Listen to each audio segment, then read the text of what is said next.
Emergency room surgical विभाग से बिल्कुल अलग दुनिया थी। अगर वो जगह एक प्रयोगशाला जैसी थी तो ये जगह किसी जंग के मैदान जैसी लग रही थी। यहाँ शायद ही कभी बड़ी सर्जरी होती थी।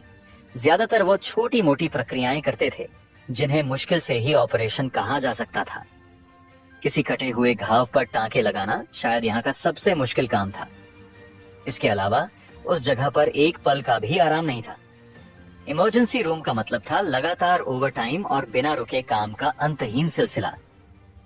यही वजह थी कि ज्यादातर डॉक्टर वहां अपनी पोस्टिंग से बचने के लिए एड़ी चोटी का जोर लगा देते थे। इसीलिए जब इमरजेंसी रूम के कर्मचारियों को खबर मिली कि सर्जिकल विभाग का चमकता सितारा ईशान उनके विभाग में आ रहा है, तो इस खबर का किसी गर्मजोशी से स्वागत नहीं हुआ, बल्कि एक कानाफूसी का दौर शुरू हो गया था। जैसे ही ईशान ने इमरजेंसी रूम में कदम रखा, उसे अपनी ओर उठती दुश्मनी और शक से भरी निगाहों में चुभन महसूस हुई। हर कोई उसे ऐसे देख रहा था जैसे वो कोई अपराधी हो जिसे सजा के तौर पर यहाँ भेजा गया हो। हवा में एक अजीब सी ठंडक और बेरुखी का एहसास था। उसने माहौल को नजरअंदाज करते हुए सीधे मुद्दे पर आना बेहतर समझा। उसने एक अधेड़ उम्र के डॉक्टर से पूछा जो कुछ फाइलें देख रहा था। डायरेक्टर सिंघानिया, मुझे मयंक मेहरा ने भेजा है। मुझसे कहा गया था कि मैं आपको रिपोर्ट करूं। वरुण सिंघानिया ने फाइलों से नजर उठाकर ईशान को ऊपर से नीचे तक देखा और एक ठंडी सांस छोड़ी। उसने मन ही मन सोचा, तो ये है वो। मयंक मेहरा को भी ये सिरदर्द मेरे ही मथे मरना था। वरुण ने बेहद रूखेपन से कहा, अच्छा, तुम्हारी डेस्क वहां कोने में है। अभी के लिए बस आसपास देखो और यहाँ के काम करने का तरीका समझो। एक बार जब तुम सब कुछ समझ जाओ तो काम में हाथ बटाना शुरू कर सकते हो। इतना कहकर वरुण सिंघानिया वापस अपनी फाइलों में खो गया, जैसे ईशान वहां मौजूद ही ना हो। उसने दोबारा ईशान की तरफ देखने की जहमत भी नहीं उठाई। ईशान चुपचाप अपनी बताई हुई डेस्क की ओर बढ़ गया और बैठ गया। इमरजेंसी रूम सचमुच एक अफरा तफरी का बवंडर था। मरीजों का आना जाना लगातार लगा हुआ था। हर तरफ चीख पुकार, रोने और डॉक्टरों के भागने की आवाजें थीं। हर कोई किसी न किसी काम में व्यस्त था और ईशान पूरी तरह से अलग थलग पड़ गया था। जब भी कोई नया मरीज आता जिसे डॉक्टर की जरूरत होती, ईशान अपनी कुर्सी से उठने की कोशिश भी करता तो उससे पहले ही कोई और डॉक्टर उस मरीज के पास पहुंच जाता। वो साफ तौर पर चिंतित थे कि वो कहीं सब कुछ गड़बड़ न कर दे। वो उसे एक बोझ के सिवा और कुछ नहीं समझ रहे थे। ईशान ने इस पर भी एक शब्द नहीं कहा। उसे इससे कोई खास फर्क भी नहीं पड़ रहा था। उसने अपने बैग से एक मोटी सी मेडिकल किताब निकाली और पढ़ना शुरू कर दिया। ये मौलिक सर्जिकल प्रक्रियाओं पर एक पाठ्य पुस्तक थी जो उसकी पुरानी पसंदीदा किताबों में से एक थी। तभी एक डॉक्टर पास से गुजरा। उसकी नजर किताब पर पड़ी और उसने ईशान को घोर अवमानना की दृष्टि से देखा। वो चलकर अपने साथियों के एक समूह के पास गया जो थोड़ी दूर पर खड़े गपशप कर रहे थे। उसने फुसफुसाते हुए कहा, इतनी ऊंची आवाज में कि ईशान आसानी से सुन सके, क्या तुम लोग इस आदमी पर यकीन कर सकते हो? ये यहाँ बैठकर बुनियादी ऑपरेशन की किताब पढ़ रहा है। अरे, क्या ये सच में मेडिकल कॉलेज गया भी है? मुझे तो समझ नहीं आता कि इस जैसे आदमी को हमारे जैसे अस्पताल में नौकरी कैसे मिल गई। वो बात करते करते बार बार ईशान की ओर देख रहा था। देव वादवा नाम के एक डॉक्टर ने तिरस्कार भरी मुस्कान के साथ कहा, कैसे मिली? तुम क्या सोचते हो? जब तुम्हारा ससुर अस्पताल के निदेशक मंडल में हो तो सब कुछ आसान हो जाता है। ये तो बस एक मुफ्तखोर है जो अपनी पत्नी के परिवार के टुकड़ों पर पल रहा है।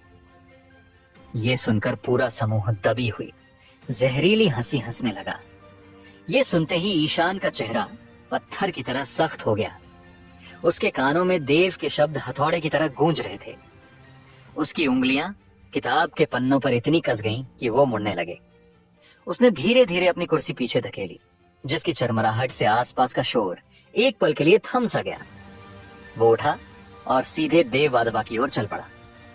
उसके कदमों की आहट में एक अजीब सी ठंडक थी और उसकी आंखों में एक कातिल चमक। वहां पहुंचकर वो देव के ठीक सामने खड़ा हो गया। उसकी आंखें सीधे देव की आंखों में देख रही थीं। ईशान ने धीमी लेकिन खतरनाक आवाज में पूछा, कोई समस्या है? कुछ कहना चाहते हो तुम? ईशान को इस तरह अपने सामने तनकर खड़ा देख देव का एक साथी तुरंत आगे आ गया।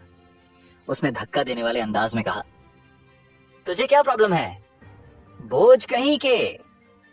देव वाधवा ने ईशान पर तंज कसते हुए कहा, कोई दिक्कत है क्या तुमको? अगर इतनी ही खुंदक है तो हो जाए एक छोटा सा मुकाबला। उसकी आंखों में ईशान के लिए गहरी नफरत और तिरस्कार साफ झलक रहा था, जैसे कोई शिकारी अपने लाचार शिकार को देख रहा हो। देव ने मन ही मन सोचा, अरे ये तो वही है ना जिसे सर्जिकल प्रोग्राम से लात मारकर बाहर निकाल दिया गया था। पूरा अस्पताल जानता है कि ये जनरल सर्जरी डिपार्टमेंट का सबसे बड़ा निकम्मा और फेलियर है। इमरजेंसी रूम में मौजूद बाकी स्टाफ ने भी ईशान की तरफ देखा। उनके चेहरों पर झुंझलाहट और गुस्सा साफ था। वो लोग पहले से ही मरीजों की अंतहीन भीड़ और काम के बोझ से दबे हुए थे, और अब ये आदमी यहाँ आकर बस खाली बैठा था, कुछ भी नहीं कर रहा था। ये देखकर उन सबका खून खौल रहा था। जब ईशान ने देव की बात का कोई जवाब नहीं दिया तो सबने एक साथ मजाक उड़ाने वाली एक घिनौनी आवाज निकाली। उन सबने एक साथ सोचा, डरपोक कहीं का, अपने लिए खड़ा भी नहीं हो सकता। ऐसे लोग न जाने कहां से आ जाते हैं डिपार्टमेंट का नाम खराब करने। कुछ नर्सें जो दूर से ये सारा तमाशा देख रही थीं, वो भी एक दूसरे को देखकर व्यंग्य से मुस्कुराई। अस्पताल में ईशान की इज्जत मिट्टी में मिली हुई थी। हर कोई ये बात अच्छी तरह जानता था कि वो एक नाकारा डॉक्टर है, जिसे ये नौकरी भी सिर्फ जुगाड़ और सिफारिश के दम पर मिली थी। ईशान का इस तरह शांत बैठे रहना और किताब पढ़ने का नाटक करना उन लोगों के गुस्से को और भी ज्यादा भड़का रहा था।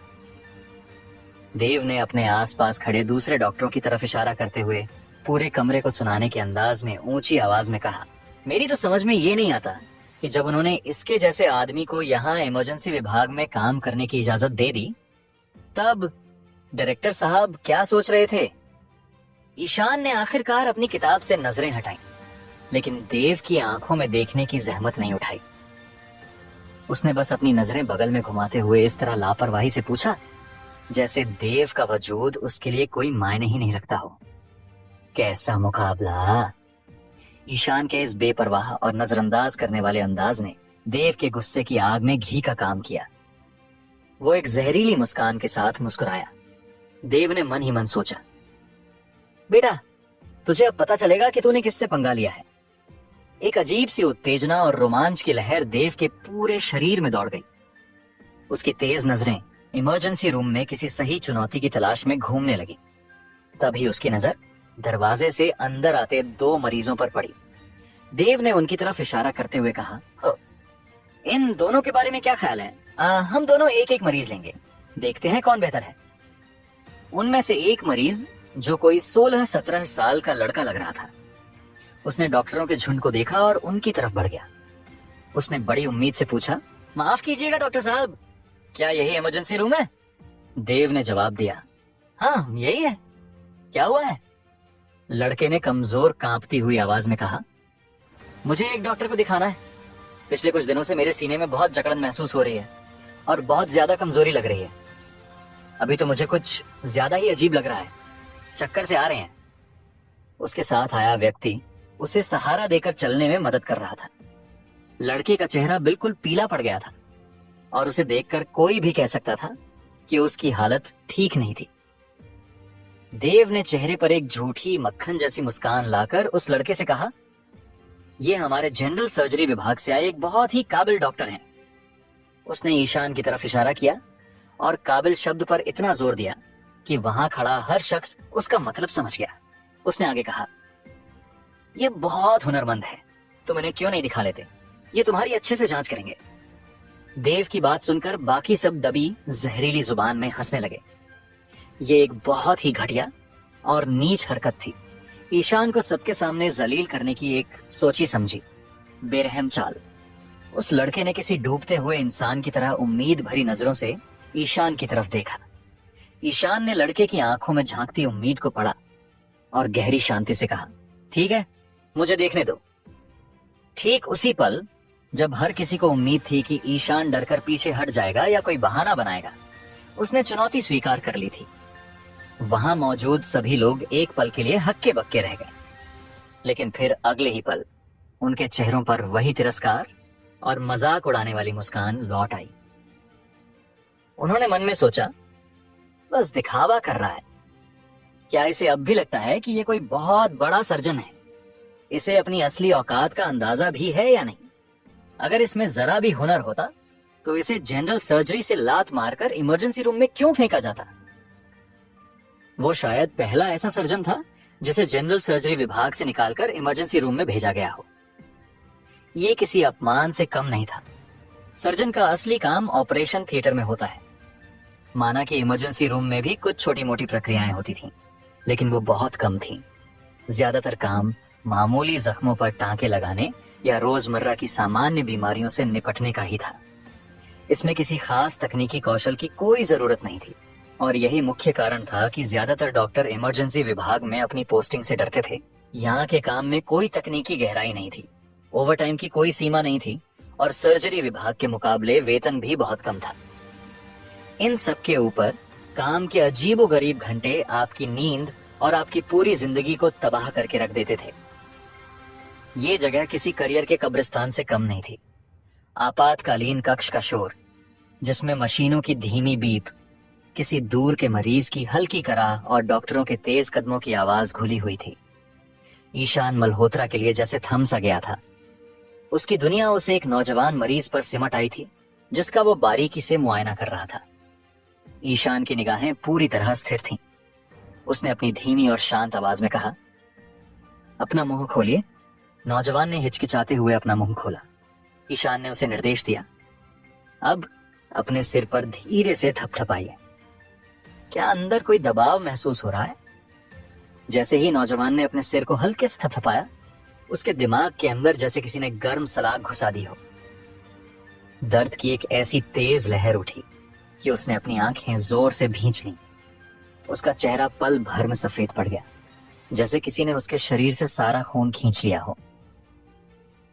लेकिन जितनी तेजी से वो दर्द उठा था, उतनी ही तेजी से गायब भी हो गया। नौजवान ने हांफते हुए आंखें खोली। उसके माथे पर पसीने की बूंदें चमक रही थीं।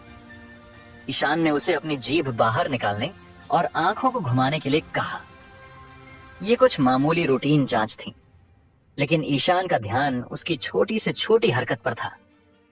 कुछ पल बाद उसने अपनी शुरुआती जांच पूरी कर ली और उसके चेहरे पर गहरी गंभीरता छा गई। दूर खड़े दूसरे डॉक्टरों ने ईशान के इस गंभीर हाव भाव को देखा और आपस में फुसफुसाकर मजाक उड़ाने लगे। एक ने अपनी नाक सिकोड़ते हुए कहा, देखो तो जरा, क्या अंदाज है। ये नया नवेला डॉक्टर खुद को क्या समझता है? लगता है बस दिखावा कर रहा है, खुद को बहुत बड़ा डॉक्टर साबित करने की कोशिश में लगा है। दूसरे ने सहमति में सिर हिलाते हुए जोड़ा, हाँ, बिल्कुल हमारे डायरेक्टर साहब की तरह। कुछ और सीखा हो या न सीखा हो, पर ये गंभीर डॉक्टर वाला लुक देना अच्छे से सीख गया है।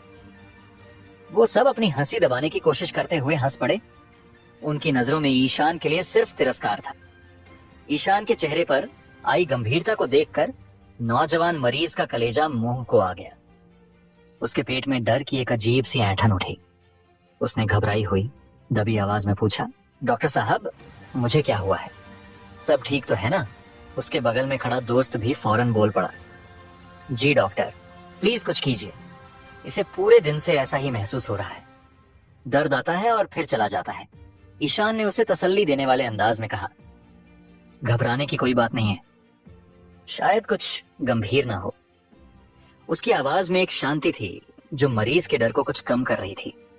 उसने आगे कहा, लेकिन मैं बस एहतियात के तौर पर कुछ टेस्ट करवाना चाहता हूं ताकि हम पूरी तरह से निश्चिंत हो सकें।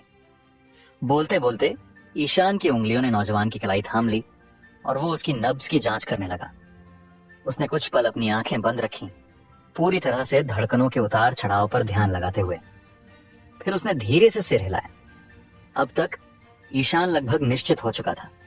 उसने मन ही मन सोचा, नहीं, ये कोई मामूली सिरदर्द नहीं है। ये पैटर्न, ये अचानक उठने वाला दर्द और फिर गायब हो जाना, नब्ज की ये हल्की सी लड़खड़ाहट, ये सब एक ही तरफ इशारा कर रहा है। ये कोई साधारण न्यूरोलॉजिकल सिरदर्द नहीं हो सकता। ये एक छोटा मस्तिष्क रक्तस्राव ही है, मामूली ही सही, पर है जरूर। मुझे यकीन है। उसने फौरन एक टेस्ट ऑर्डर फॉर्म उठाया और तेजी से उस पर लिखने लगा। उसने फॉर्म मरीज के दोस्त को थमाते हुए समझाया, हमें एक पूरी जांच करनी होगी, बस यह पक्का करने के लिए कि सब ठीक है। जैसे ही ईशान ने फॉर्म आगे बढ़ाया, देव वाधवा और कुछ दूसरे डॉक्टर फौरन उसकी तरफ लपके। वो सब फॉर्म देखने के लिए लगभग एक दूसरे पर चढ़ गए।